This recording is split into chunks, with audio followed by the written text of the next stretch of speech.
So, thank you and welcome, Kezia Noble. It's I've been looking forward to speaking to you. I know we've been sort of going back and forth over social media, trying to get sort of a date set. Um, I've watched quite a lot of your content and quite a lot of your show, UK Now, and I find it kind of refreshing, even though it's kind of set up like a normal panel show when people talk about politics and political happenings and goings on. And you've got sort of similar guests that have come on there.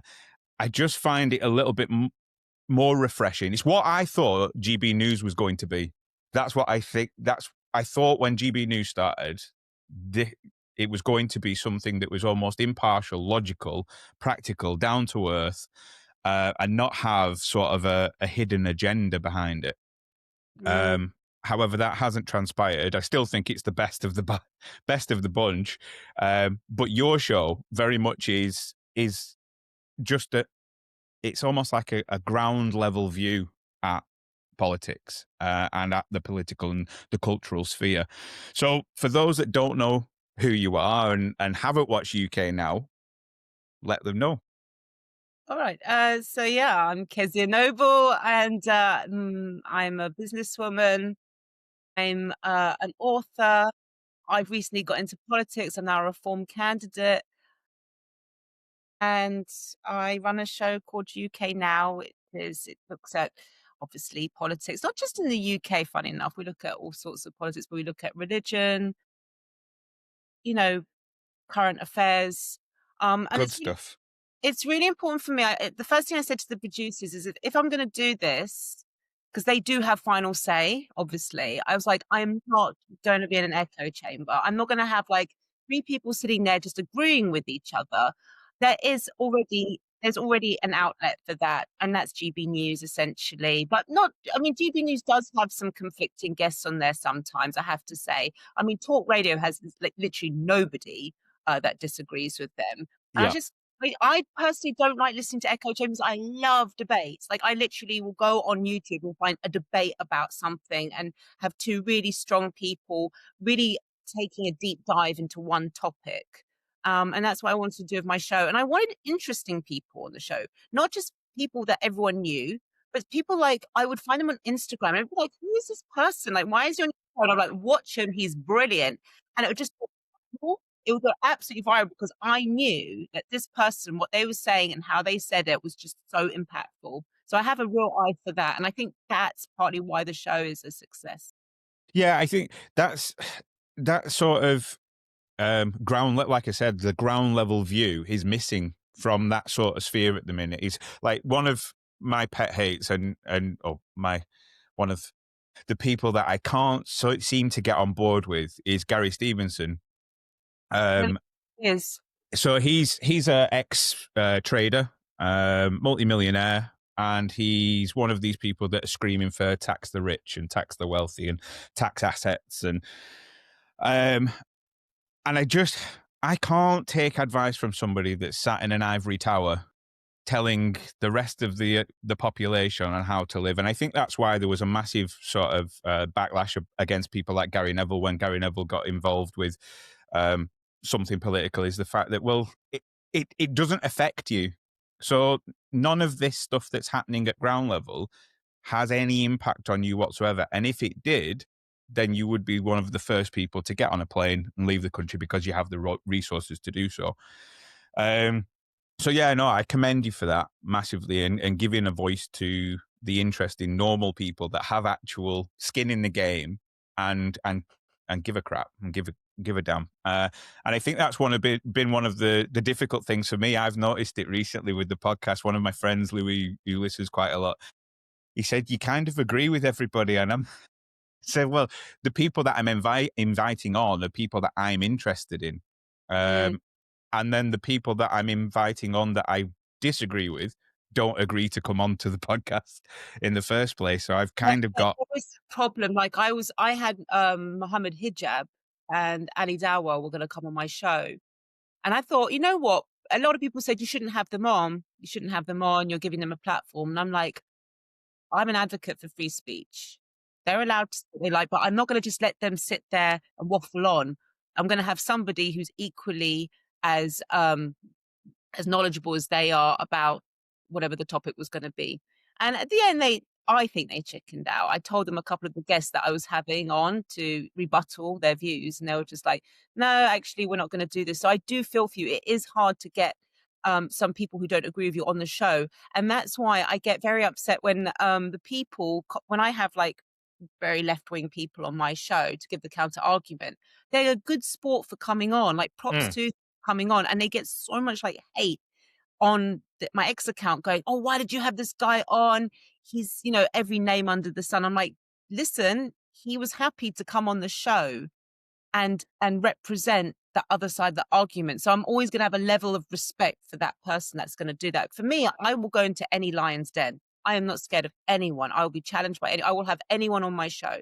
I would have someone from Hamas on my show. Like, why wouldn't you? I don't get it. Like, wouldn't I, you? it is. This is one of the things that I've seen sort of massively in decline within the sphere, within politics, within culture, is the if you disagree with somebody, if you don't follow their point of view, what was always the case was, right, I need to understand why that person thinks that way, and then I better understand to try and change their point of view, or I can sort of sit comfortable with it knowing, well, the reason why they're like that is because of X, Y, and Z. And then ultimately that sort of disappeared. And as soon as somebody has a differing opinion or a differing voice to somebody else, you either get, well, we've seen it. I think it started with the Trump era in terms of the fact that people started then getting branded Nazis, racists, sexists. I think it came before that. I think it was Brexit shook everything. Yeah, maybe, yeah. The vibe, yeah. The divide. I mean, I remember listening to LBC and hearing like there used to be Katie Hopkins on there, Nigel Farage, and then you'd have equally people like James O'Brien, and I loved that blend. I thought it was great. And now I listen to it, and it's obviously just left wing. So I always say, you know what we need to bring back? We need to bring back something like Kilroy Silk. You remember the guy, and he would have this audience member of every kind of person Yeah, in there. yeah. You have some like someone who didn't know what on earth he was talking about, but then you'd have like an intellectual, and it was just everyone, and you could see like people would have this debate, and he'd be going around with a mic, and I thought that would be great having something like that now. It was Yeah, good. I No, don't know whether you get that off the ground nowadays. I'd love to do something like that. I would That love, but I just think people lack imagination now.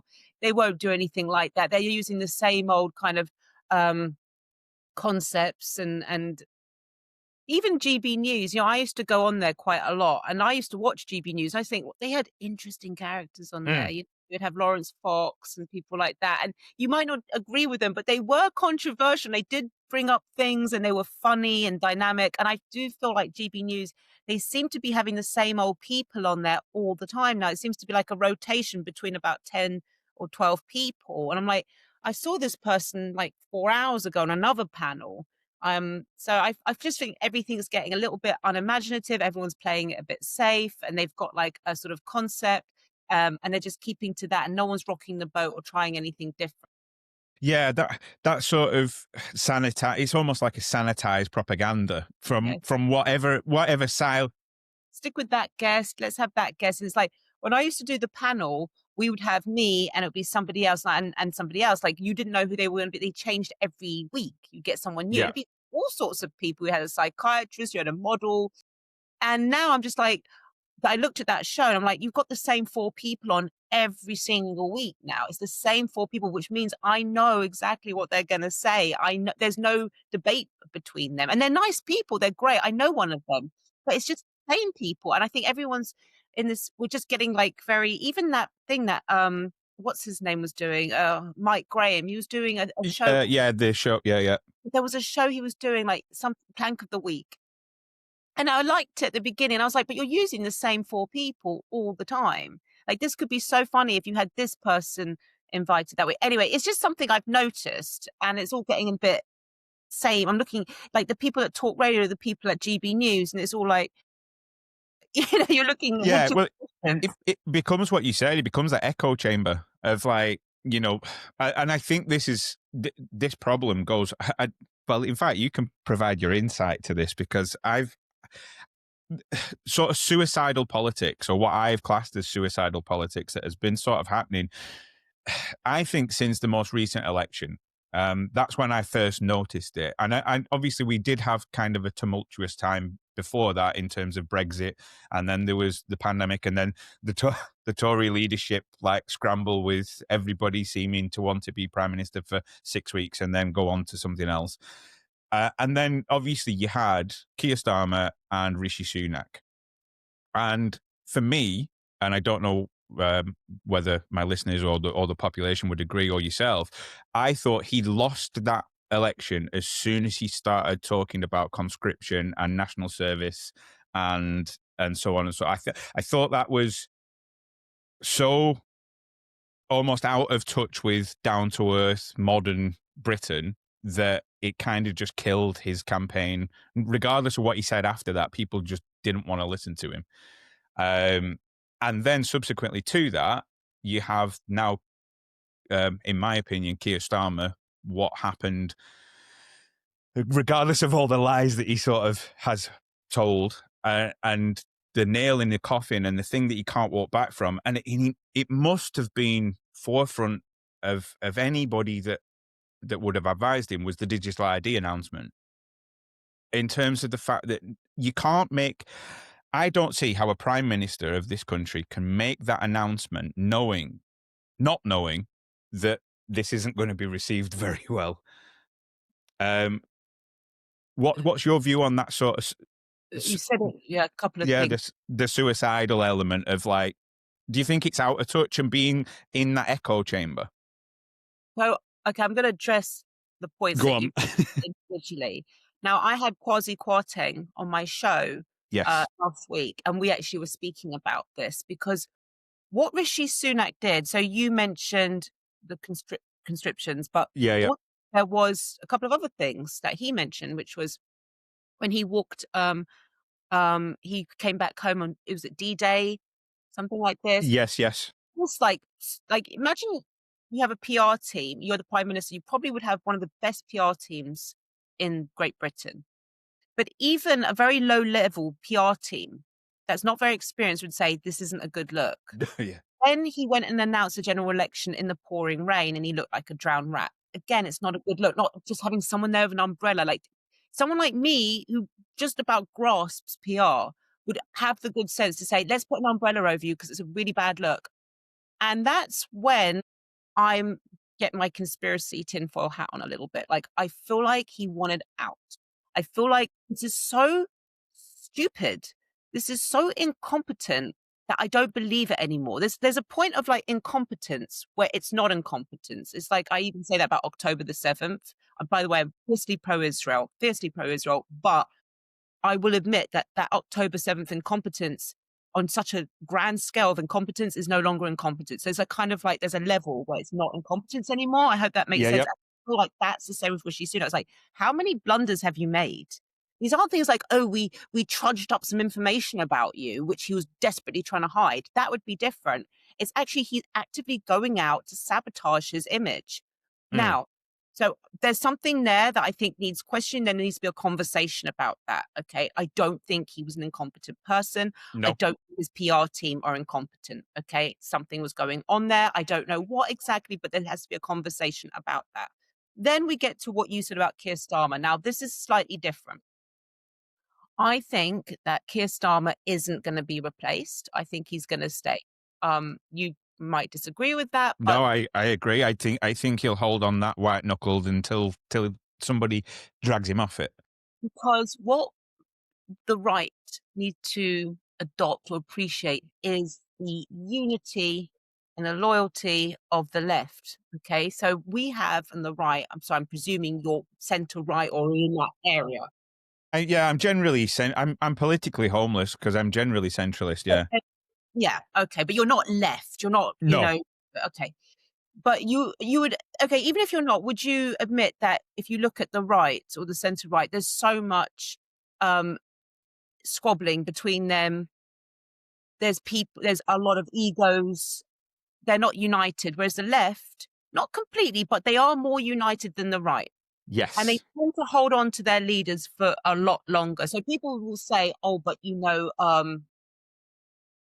what happened with Gordon Brown and Tony Blair?" But Tony Blair was in power for quite a long time. The Tories, they just ditch, replace very quickly. They don't have so much loyalty to each other. So I think now you're talking about digital ID.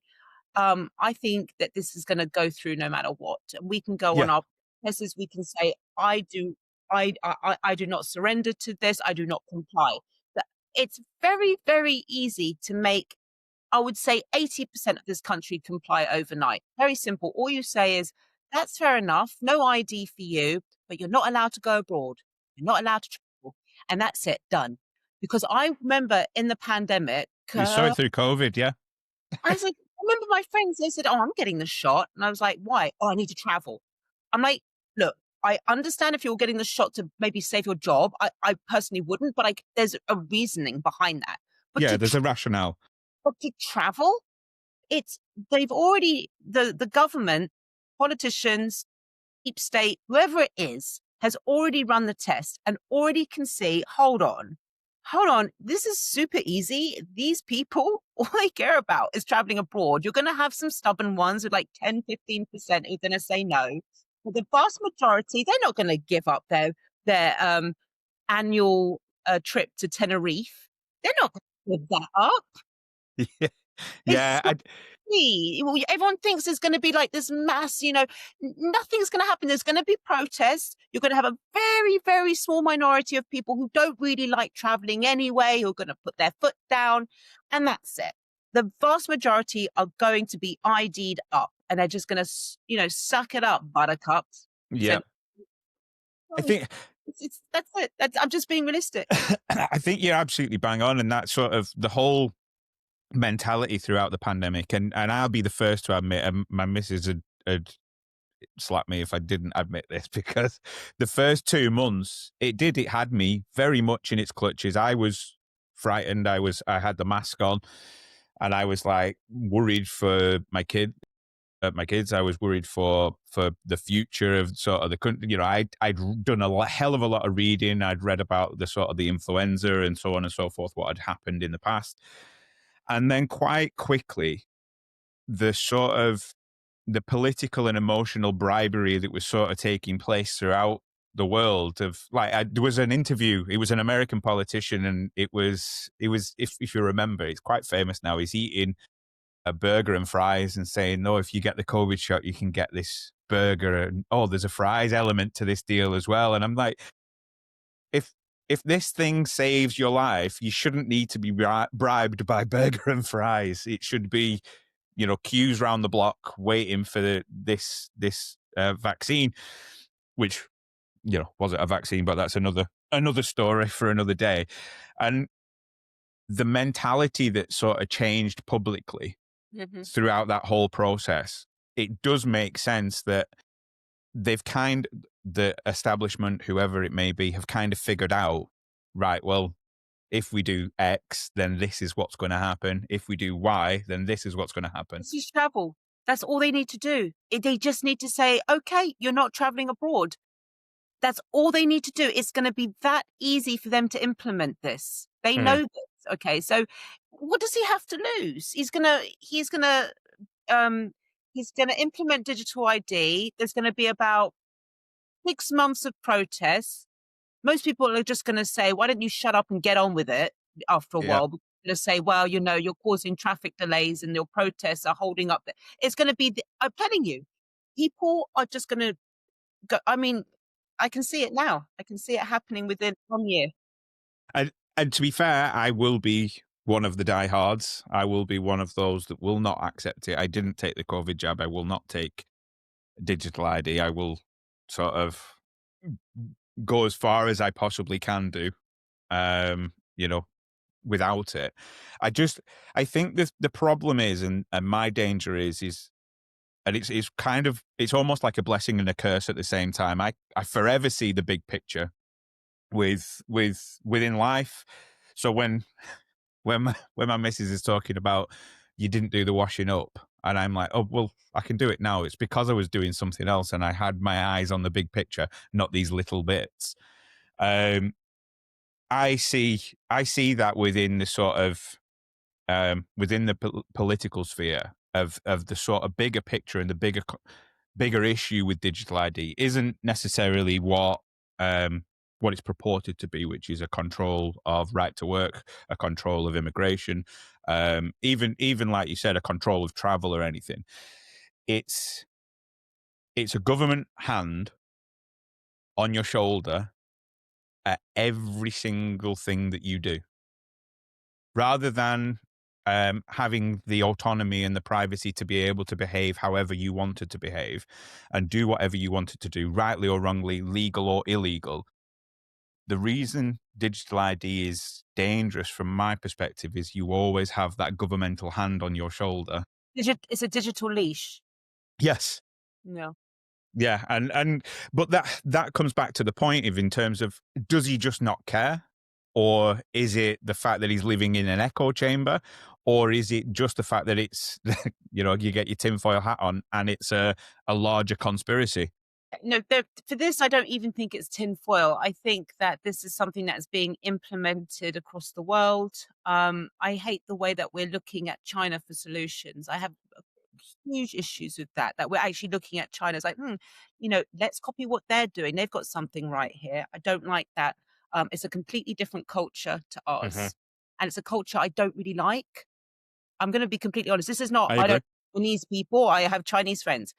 I don't like the culture, because it looks good from the outside. People go, well, they work hard, they keep themselves to themselves, they're very, yes, I agree, they do. But their system, their school system is teaching them how to think rather than, sorry, their school system is not teaching them how to think, it's what to think. Okay. They have what's called in China a hive mentality. Mm. It's a communist regime, it was, Yeah, and they all work together, and you can't be an individual. You can't step outside of that. They teach you what to think, not how to think. This is very, very important. I don't and they accept things. Look how they accepted the lockdowns in that yeah, country. They accept things very, very quickly. Big state tells me to do this, I do it. So from an outsider point of view, you look at them and think, "What? Yeah, they're not causing problems. They work hard. They keep themselves to themselves." Again, yes, I agree with that, but the mentality I don't want to adopt. I don't yeah. want to just be those people who accept. Yes, I'll wear 5 masks because my government told me to. Yes, it's fine. I'll be locked up in my house for 1 year. I don't want to become that. But sorry, my point is that I do feel that Tony Blair has something to do with this. I can't join the dots specifically. I mean, you'd have to go to somebody like David Icke, Yeah, yeah, yeah. that I t- who I don't agree with everything about, but they have done their homework on kind of who's connected, who's behind this. I haven't. I know Tony Blair is somebody that seems to have way too much say and power in what's going on still it's compared to so strange. previous prime ministers. It, And I know that he's it's been wanting to push this for a long, long time. There's mm, also the conversation or the idea that they want to have the digital currency. yes, the CBDC.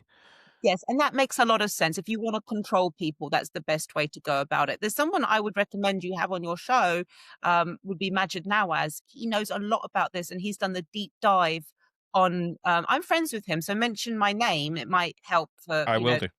Thank you. uh, he's excellent on this and he's got receipts and he even went on the Joe Rogan show and he showed it all out. Like, this is what they're implementing. This is what's coming down the road. This is why they're doing it. This is who's backing it. And I listened to it and I thought this makes a lot of sense. It's just to implement that's going to take longer. First of all, digital ID, that's going to be very easy to implement within Yeah. 1 year.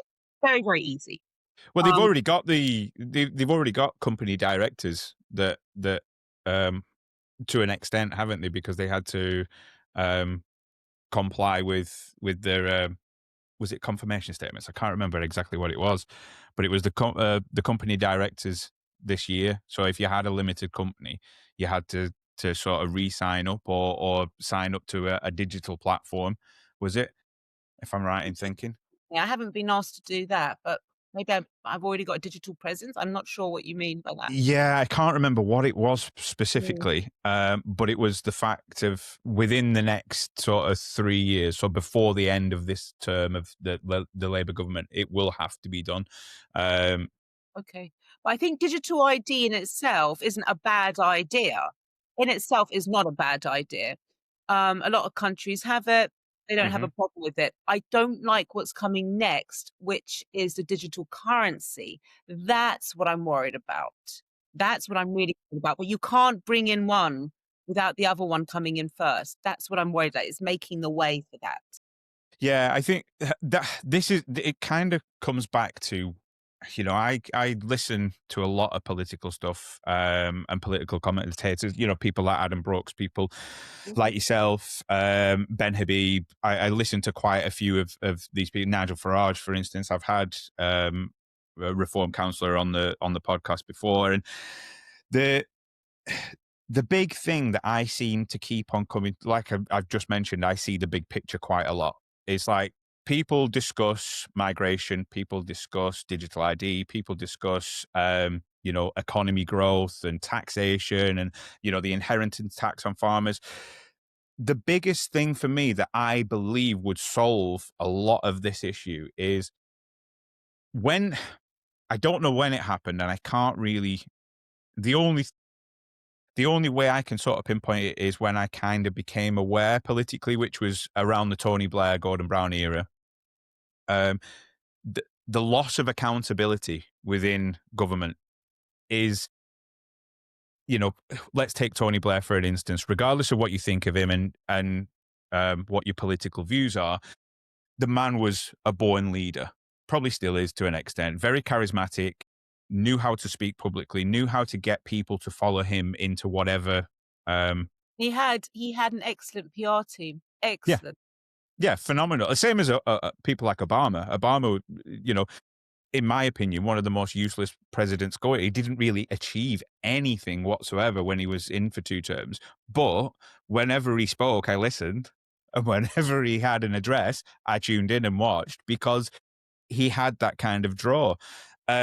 But that lack, this man, Tony Blair, led this country to war upon a false premise, upon a lie, and has never been held account for it, ever. Nobody has actually said, well, hang on a minute, the chickens are coming home to roost. We need to have a, you know, when your own government investigates itself and finds that there's nothing wrong, when the rest of the world and the population know for a fact that there was something wrong, this that's the issue. The lack of accountability and oversight within politics. Like you said, digital ID No, but in hold on. principle. Just Go to on. interrupt you here, Tony Blair has been rewarded with a knighthood. I didn't make this up. It's, and this is the You're implying he's got away with it. No, no, no, no. He's been rewarded.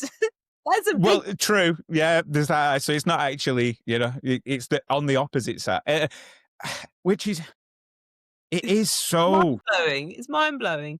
it is, and I think this is where the sort of that civil unrest, that everybody can feel it, that bubbling under the surface of like frustration, upset, anger, and I think a lot of the people, and this is the thing where people start getting pushed to the extremes of far left, of far right, because they feel like they're not heard. They feel like there's no accountability. They feel like there's no consequences to these people's actions. Throughout there's for instance, let's take the pandemic. There is pictures of them having a party in Parliament whilst everybody else is locked in their homes, and not one of them, yeah, I can say it's my show, motherfuckers, has been held accountable at all for that. It's almost farcical to the point where there's no trust in the establishment anymore. And then when they come out and lie, it's almost expected. And I think a lot of these problems, whether it be migration, whether it be economy, or whatever, I think if there was some oversight committee, which in essence should be the people, Mhm. um, to say, look, no, you performed wrongly, or you fucked up. We stop it at this point, Okay. because there isn't that. As you said, the people do have that option, but the people keep voting Labour Conservative, Labour Conservative. They keep voting in the same old thing. So nothing gets done, nothing Yes, changes, nothing gets fixed. yeah. Well, That's that why we need to start looking at the newer parties. Now, I'm not gonna come on your show. I am a reform candidate, yeah. okay? And it took some time for me to make that decision. Actually, I was going to go with Advance UK. I've done a show with Ben Habib explaining why I went with Reform UK. I like Advance UK, Mm, love a lot what they're saying. They just don't have a hope in hell getting in. And I do believe Reform do. So that's just where I am with that. hmm Would push other people to look at how has Labour or Conservative made your life better? Unfortunately, there's a lot of people in the public sector that really like Labour. It's keeping them in a really good position and a good financial position. Also, you've got a lot of people voting Green. Now we're in a bubble, maybe me and you, but Green are doing really, really well, Yeah. especially with the new character. He's very clickbaity. He's a real character. This is He what people like. scares me to death, Yeah, that but man. you take a young person like my niece, she's 14 years old, and she's like, "I'm voting Green. I'm Mm. voting." Now, at the same time, it's very funny because she's pro-Israel. I said, "Well, how does that one? How do you square that?" Um, well, you know what? Young people, they care about net zero. Mm. We might say, "Well, it's a massive scam." They're living in it. They've been brainwashed at school. My son comes back every day, it's environment, environment, environment. We had a little bit when we were growing up. We had a bit of acid rain. Well, Little I was just expecting a wall of water to come at some point and sweep the British Isles off the face of the earth at some point. Well, the things that are important to them, for instance, are trans rights are very important to them. The environment, net zero. A lot of them care about Gaza, and so we sort of forget about these people. We think, oh, they'll grow up one day and they'll realize. And I'm not so sure. But in the meantime, they will carry on voting like Green and Labour.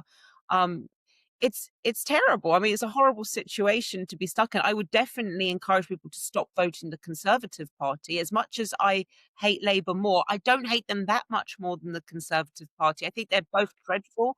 I think they're both, the same thing. Just one is more honest about what it's doing than the other. Yeah, one's more overtly bad. The Conservative Party will pretend that it is, the party of, the hard worker, the business owner, the small business owner. It's the one that put up corporation tax to 25%. I keep reminding people this. This is not a old Conservative party. This is basically New Conservative, which is an extension of New Labour. Okay, and I would say to people, let's get rid of Conservative now. That they're no good. We've given them a good chance. They are useless. Well, they've had over 400 years to try and get it right, and they haven't. Things right at some point, but but I'm talking about the last 30 years, they certainly haven't. Now, Labour, I cannot convince a Labour voter to stop voting Labour so easily, because if they are in the public sector, it's very difficult for them to go look elsewhere. Now, you're gonna have some Labour supporters who are like, "Had enough with immigration, had enough with it." Those ones will start turning to Reform and Mm. to the other parties, the smaller parties. But the ones who are based in cities, who are right in the middle of this multiculturalism, who think it's great, who are ethnic minorities themselves, who are getting a lot of money from the state, they're not gonna change their political views. They're not gonna change the way that they vote. That's what's worrying. This. It's dangerous. This is the thing. It's like the reason why I said 400 years is understanding the sort of the birth and evolution of this uni party, this illusion of choice, that we're sort of given every 4 or 5 years. Is you know it started out well, yeah.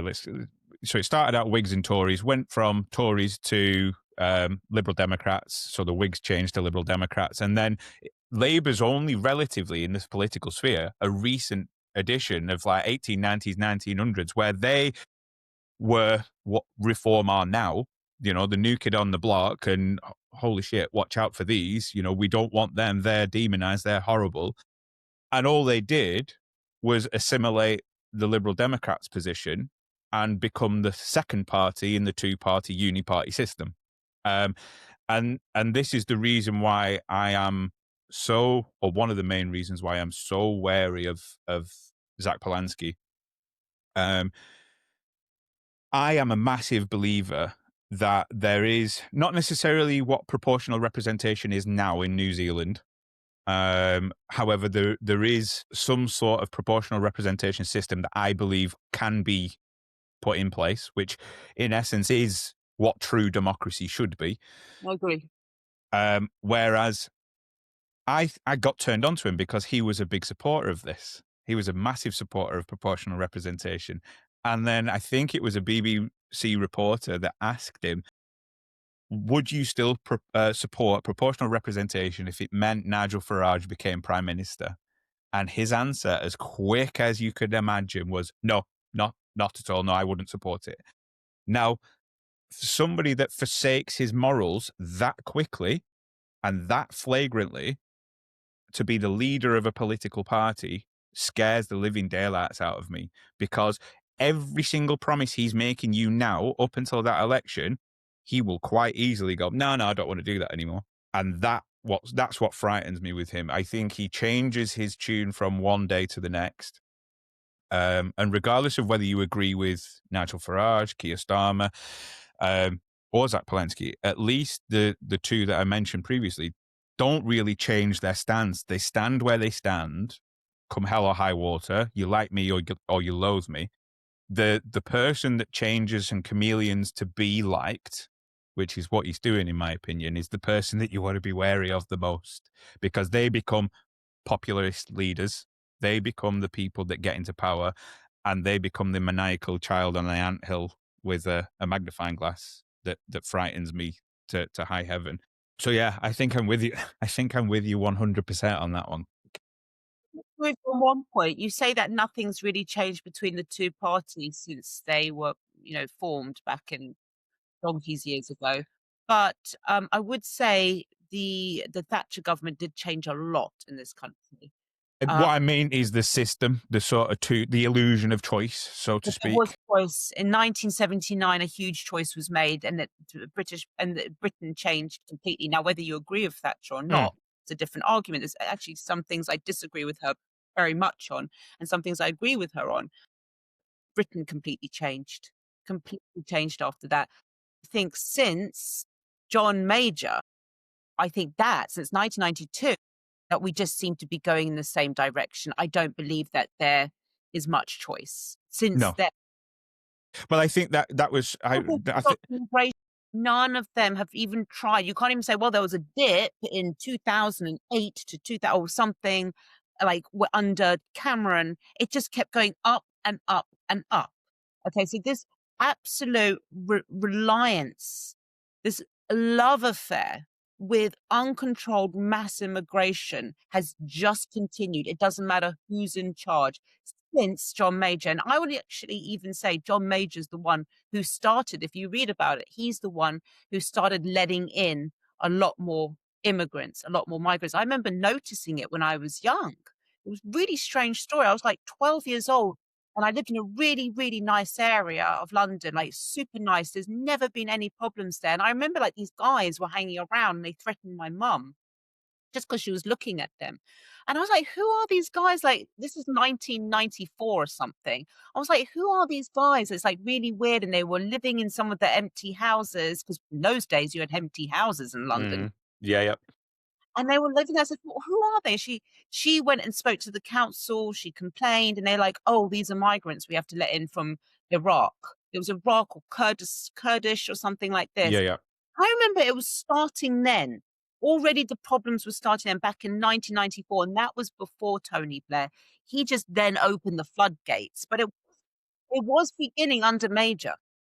Do you think, and this is it sort of goes back to the big picture. Do you think this is almost because a lot of there's and I don't know how true it is because obviously I don't go down to Dover and ask them personally or find out their actual nationalities regardless of the names, but I don't it doesn't seem to be that the government can do that either. But the fact that a lot of these are purported to be Afghani men at the minute, do you think this is almost like chickens coming home to roost for our interference within the No, Middle East no. and whatnot? No, I'm not playing with it. I get absolutely sick of this argument, which is if we hadn't bombed Iraq, or if we hadn't have bombed this country, then this wouldn't happen. No, we've got something called borders.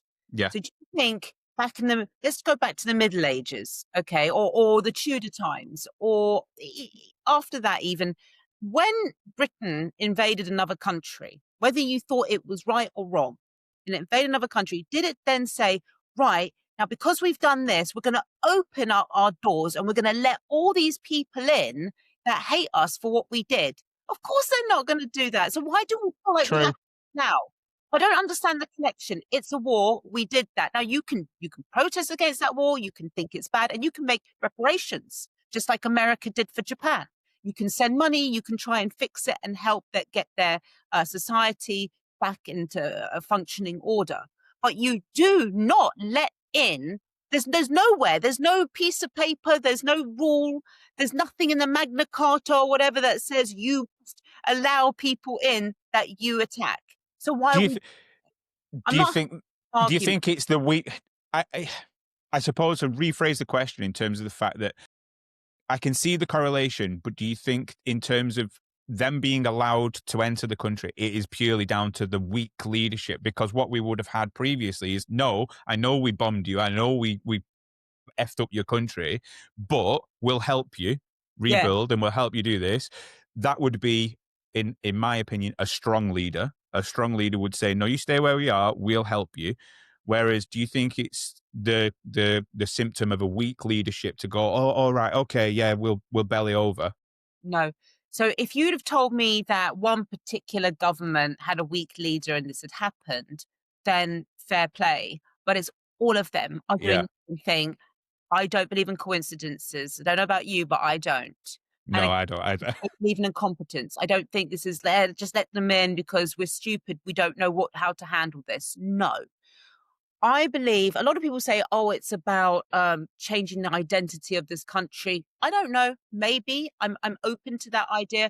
I think it's just about keeping house prices high. I think so Mm, much of it is about keeping house prices high, getting that demand in, that demand for property. This ever it's every time I've noticed that the housing market is kind of coming up for a correction, the demand doubles suddenly. mm, Demand doubles. Now people say, but these migrants coming in, they're not going up buying nice houses. Well, let me tell you something, okay? They're not doing that, but you have to home them, okay? And so what happens is there's lots of people making money out of them through Serco. Serco is yeah, taking the public spending our money and it's paying landlords and it's paying all sorts of people on a gravy train that are lucky enough to have property. Okay. Now, what happens then is, let's say you have a building in your street, okay, and it's like these HMOs, like it's like ten rooms, okay, and you yeah, yeah. fill them up with migrants, and someone's getting paid. They're not just going in there for free. There's someone who owns that building, probably a migrant himself. So many times there have been immigrants who own these buildings. They were immigrants maybe 10, 15 years ago. They own that building and you're giving them money. Okay. So what happens is those 10 rooms are occupied now. Before they would have been empty, and then you'd have people who are working coming to visit those houses and say, I can't afford what you're asking. So the prices drop. Okay. Everything just levels out. Okay. Right now, people cannot afford to live anywhere. My friend, and I will finish my point, but just to give It's you okay. my friend is living in which she shouldn't be. She's living in a four-bedroom apartment with three other people. She's in her late 30s. That never happened when I was young. And one of the rooms has become vacant. She put it up on the internet, hundreds in the first day. That is sustainable. So if you have people who keep taking up rooms and you think, yeah, but it's in that part of town, it doesn't really matter. It all matters. It's a ripple effect. It affects house prices because if the house prices drop in this country, the economy will go into free fall. I don't mean like small correction or dropping by 1%. I mean a proper drop. Oh, I've They will my happen. The government will never allow that to happen. So what it will do is it will keep stuffing more and more people into the system. It will keep adding demand. That's well, how the it system. it kind of links back. So I my background's construction. I did construction for 17 years, and I've seen this firsthand. I've been a beneficiary of this firsthand. And the thing that I've always waited for, and it kind of goes back to sort of the um, CCP and the Chinese Communist Party and so on and so forth, is I've seen firsthand and benefited firsthand from money from Hong Kong being plowed into Manchester, Mhm. like ridiculous sums of money. 200, 300% increases within the space of 2-3 years. Like we're not talking, 10 years. This is within the space of 2 or 3 years, 200 to 300% increases in property.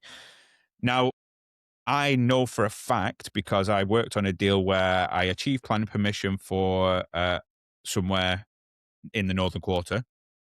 I sold that to a company in from China for 400,000. Look, unluckily, it wasn't my money; it was for somebody else for £400,000 profit.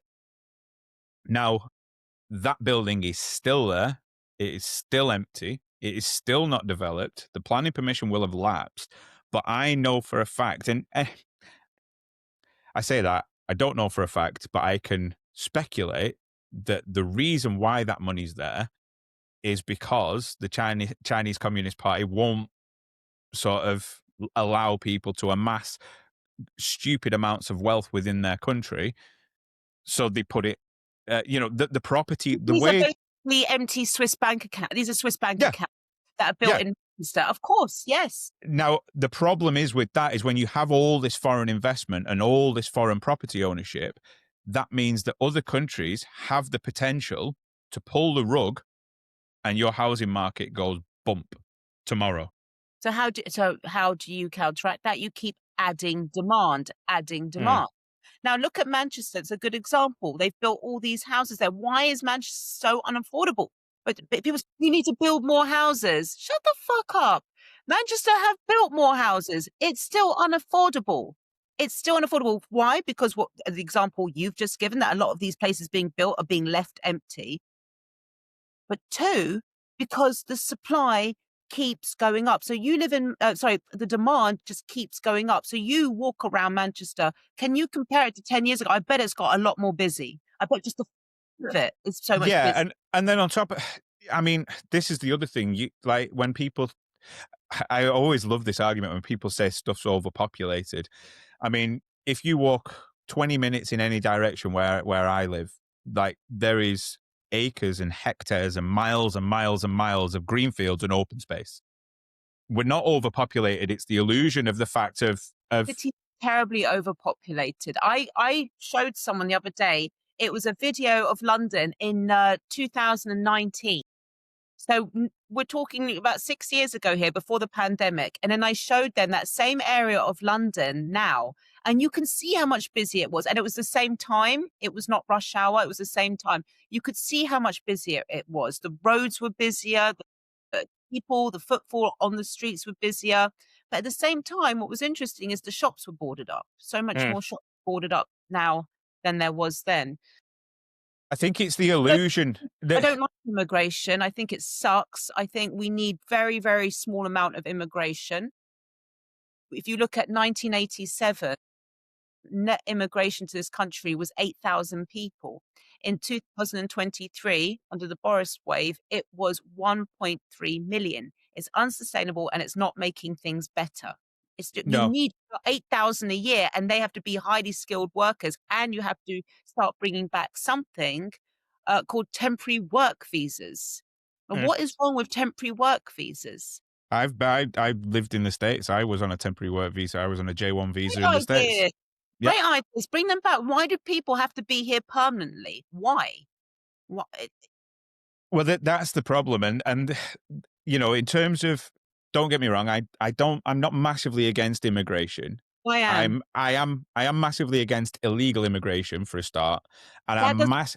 sides. If you look at the numbers of legal immigration, it's insane compared. If, Yeah. if I had a choice of illegal or legal, I would pick the illegal because the numbers are so much lower. I'm not saying the people are better, but the numbers that are coming into this country is unsustainable. It's making life unaffordable. It's making life unbearable. I'm saying that these are all bad people. I'm not even Mm. going down that road of, oh, these are bad people and they're criminals. No, no, no. These are just normal people coming here to work. It's again putting so much pressure on the housing market. It's putting pressure on the public transport. It's putting pressure on the schools. It's putting pressure on getting a dentist appointment, a GP appointment. If you have less people, there's less demand. It's Yeah, yeah. less, you have a better quality of life. And I've said this time and time again. I grew up in the 80s and 90s, same day GP appointments. Everything, the idea of owning your own home at 25 was absolutely doable. It was a reality. But now you've got people, it's unnatural to be living at home at 38 years old. Flat Yeah. share 42. So this is nearly all because of immigration, because there's just too many people in the country. If they kept it to 8,000, or you can look at it as 1 year, we might have needed a few more. We might have needed 20,000 that year. Nobody would have a problem with it. But it's the fact that we have 1.3 million people come in, right, in 2023. Who are most of those people? What are they doing? They all doctors? Are they Well, this is the thing that sort of. students that will never come off that never leave? Okay, they're on student visas that expire and they stay here.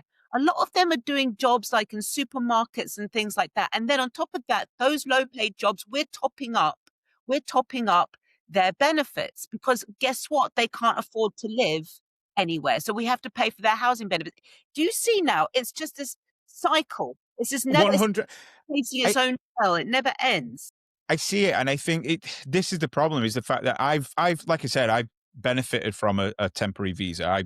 But I had to have a job. I had to have a position already within the States. I had to have a sponsor. I had to pay 1,500.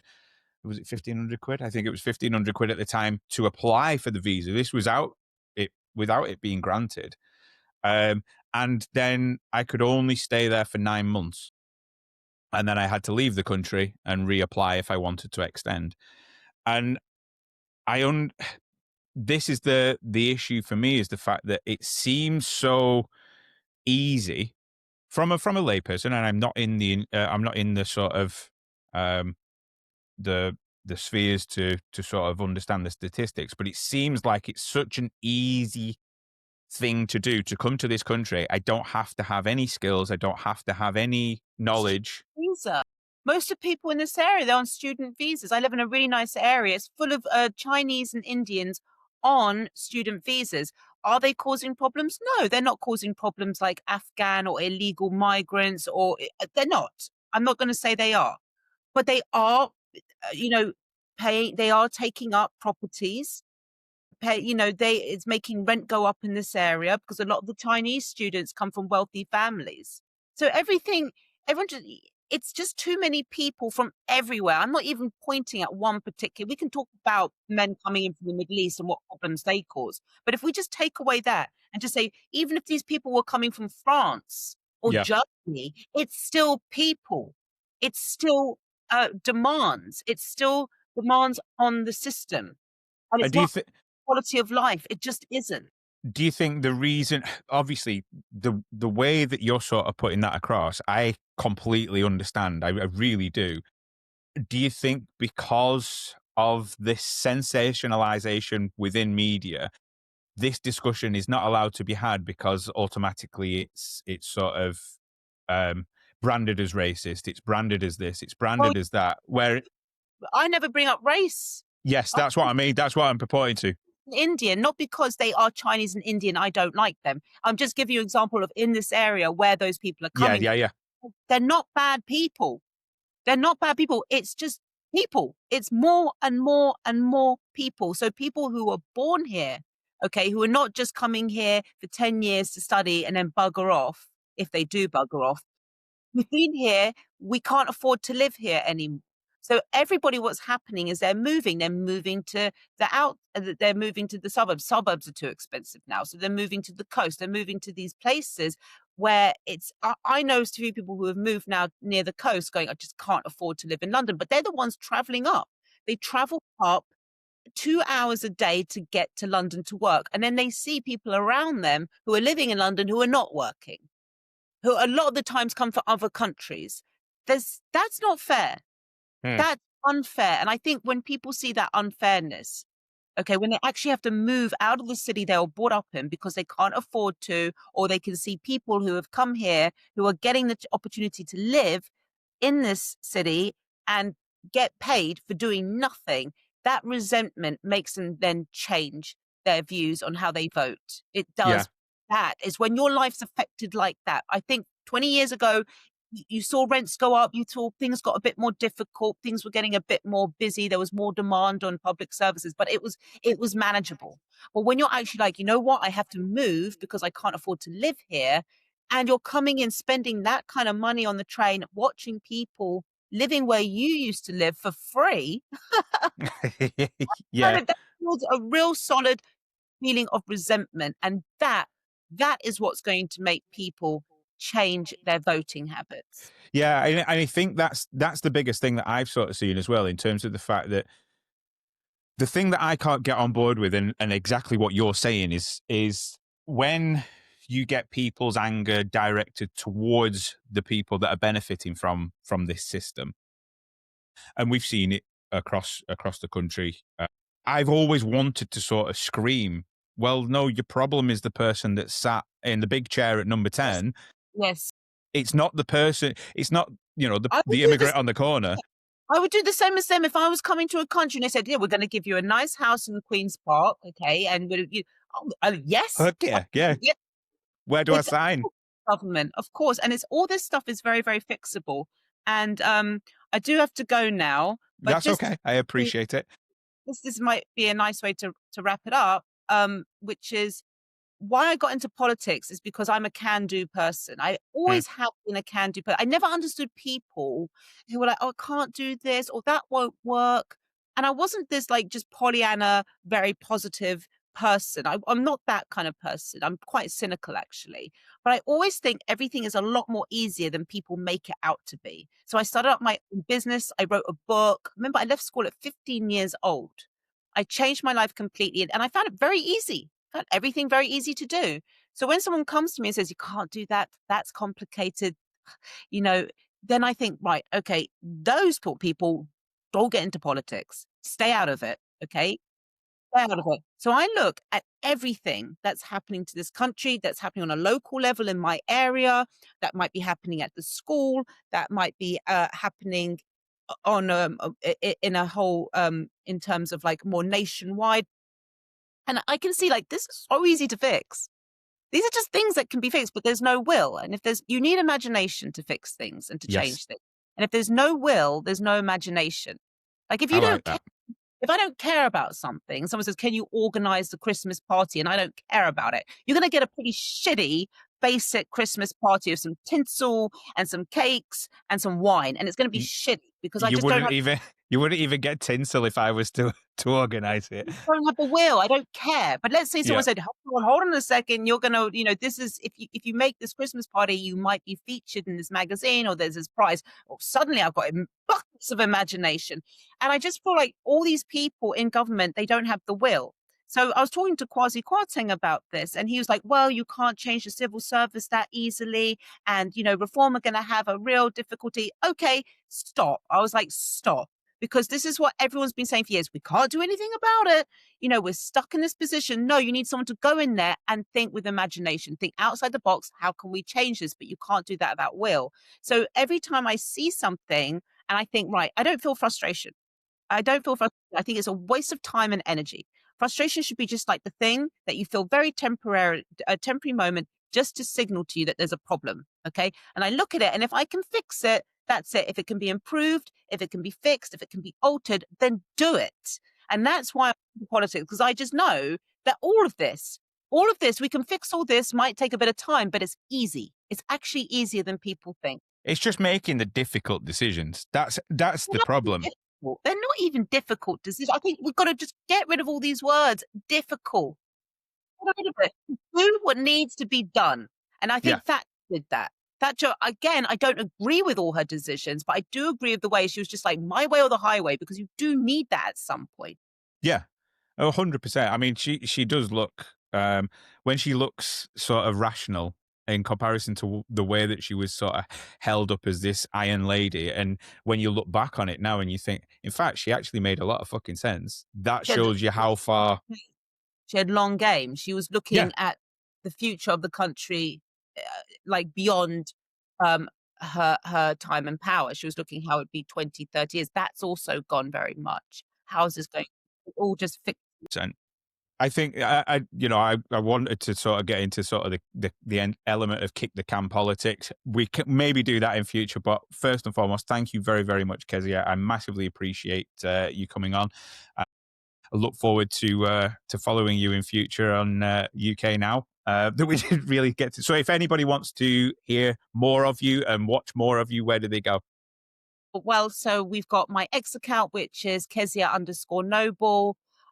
We have my UK Now, which is on YouTube, but you can also find out on X. Instagram is Kezia at Kezia Noble 18, and my website, which is kezia-noble.com. That's more my business though. So thank you for having me on. Really enjoyed it. Me too. Thank you very much, and thank you everybody for listening. See you later. Bye bye.